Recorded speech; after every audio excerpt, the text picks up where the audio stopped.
Bonjour à tous. Maintenant que nous connaissons comment on peut insérer la couleur CNLMA cible dans notre page web, il est temps de savoir comment on peut insérer la couleur ou bien mettre de la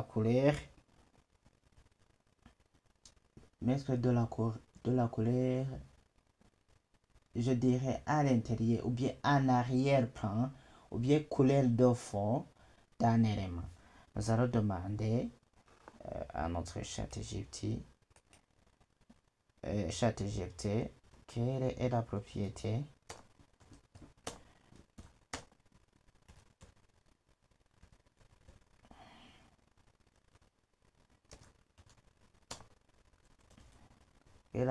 CSS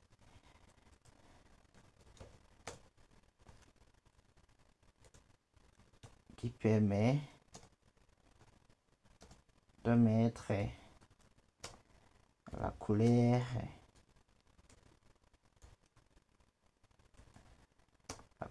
de fond.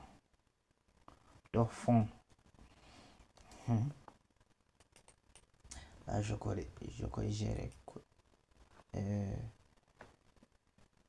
les erreurs et je clique sur Entrée. Et voilà, on dit la propriété c'est ce qui permet de mettre la couleur de fond d'un élément et background color. Donc si vous connaissez le nom de la couleur, vous pouvez utiliser la notation qu'on a vue dans les vidéos précédentes. Souvenez-vous qu'on a vu dans les vidéos précédentes qu'on peut utiliser le nom de la couleur ou bien une valeur hexadécimale ou bien la notation RGB ou bien la notation RGBA ou bien la notation HCR ou bien la notation HCRA. Donc ça dépend de comment vous voulez insérer la couleur d'arrière-plan. La couleur d'arrière-plan est appelée aussi la couleur de fond. Donc nous avons notre page. Quand vous voulez mettre la couleur d'arrière-plan, c'est la couleur qui va apparaître. Par exemple, si vous avez ciblé le body, souvenez-vous que body c'est cette partie qui est claire, qui est blanc. C'est le body. C'est cette partie qu'on parle. Alors si vous voulez mettre toute la couleur ici à l'intérieur de votre page, laisse-moi utiliser la notation où j'indique la couleur, mais je vais faire body comme sélecteur comme un sélecteur. Je vais voir si j'ai déjà ciblé body. Non, je n'ai pas ciblé body. Et je vous ai dit que c'est bon de faire suivre les éléments comme est secret dans la page, parce que quand vous donnerez votre code à une autre personne qui ne sait pas si votre code, il va se repérer rapidement si vous avez suivi l'ordre de comment vous avez créé les éléments. Par exemple, ici, je ne peux pas me permettre de mettre body ici en bas.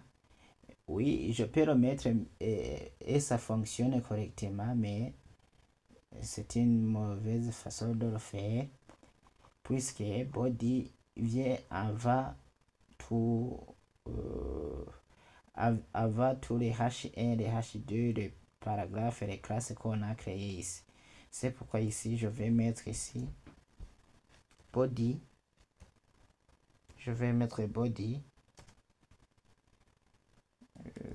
et je mets alors la propriété background color,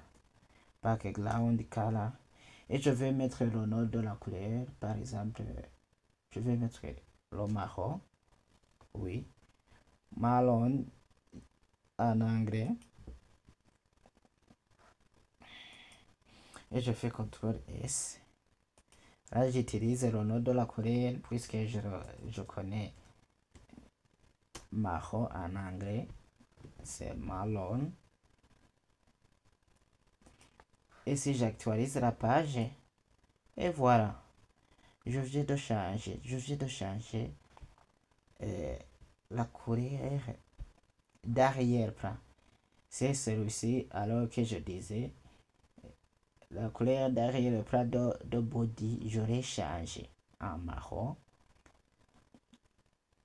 Et la couleur d'arrière-plan est appelée aussi la couleur de fond. Vous voyez que c'est le fond, c'est dans le fond que j'ai mis la couleur. Je peux changer. Est-ce que je peux mettre ma magneta cette couleur? Je vais voir comment il s'affiche.